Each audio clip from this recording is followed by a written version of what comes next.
తాజాంశాన్ని చూస్తున్నాం. తెలంగాణ స్థానిక కోటాపై సుప్రీంకోర్టులో విచారణ ముగిసింది. తీర్పును సిజేఐ బిఆర్ గవాయ్ నేతృత్వంలోని ధర్మాసనం రిజర్వ్ చేసింది.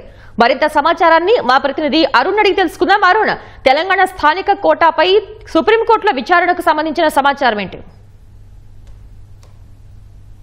తెలంగాణ కోటాకు సంబంధించిన విషయంలో తెలంగాణనే కాదు స్థానికతకు సంబంధించిన వ్యవహారంలో ప్రధానంగా తెలంగాణ ప్రభుత్వం జారీ చేసినటువంటి జీవోను గతంలో పలువురు విద్యార్థులు తెలంగాణ హైకోర్టులో ఛాలెంజ్ చేశారు. దీనిపైన తెలంగాణ హైకోర్టు రాష్ట్ర ప్రభుత్వానికి ఒక రకంగా మద్దతు ఇస్తూనే తెలంగాణలో జారీ చేయాల్సినటువంటి నిబంధనలు, నియామకాలు, దాంతో పాటుగా మార్గదర్శకాలకు సంబంధించినటువంటి వ్యవహారం పైన పలు ఉత్తర్వులు ఇచ్చింది. అయితే తాము జీవోలో జారీ చేసినటువంటి అనేక అంశాల్లో ఉత్తర్వులు, అనేక మార్గదర్శకాలు ఉన్నాయని చెప్పి స్పష్టం చేయడంతో పాటుగా 2 సంవత్సరాలు 10వ తరగతి తర్వాత 2 సంవత్సరాలు లేకపోతే స్థానికత ఇవ్వటం కుదరదు అన్నటువంటి వ్యవహారంపై తెలంగాణ హైకోర్టు విముఖత చూపింది. దీనిపైన రాష్ట్ర ప్రభుత్వము, పలువురు విద్యార్థులు కూడా సుప్రీంకోర్టును ఆశ్రయించారు. ఈ రోజు రాష్ట్ర ప్రభుత్వం తరఫున అదేవిధంగా విద్యార్థుల తరఫున వాదనలు విన్న అనంతరం సిజేఐ జస్టిస్ బిఆర్ గవాయ్ నేతృత్వంలోని ధర్మాసనం తీర్పును రిజర్వ్ చేసింది. దీంట్లో ప్రధానంగా సిజేఐ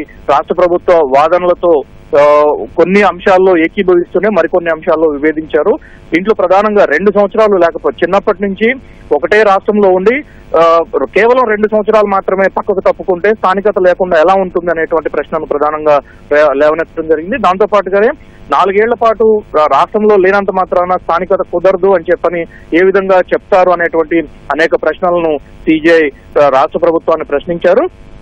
దాంతో పాటుగా కాళోజీ నారాయణరావు యూనివర్సిటీ నుంచి కూడా పలువురు సుప్రీంకోర్టును ఆశ్రయించారు. అన్ని పిటిషన్లు కలిపి విచారించినటువంటి ధర్మాసనం అన్ని వివరాలను లిఖితపూర్వకంగా వారం రోజుల్లో ఇవ్వాలని, ఆ తర్వాత తుది తీర్పు వెల్లడిస్తామని చెప్పి తీర్పును వాయిదా వేయడం జరిగింది. ధన్యవాదాలు అరుణ్.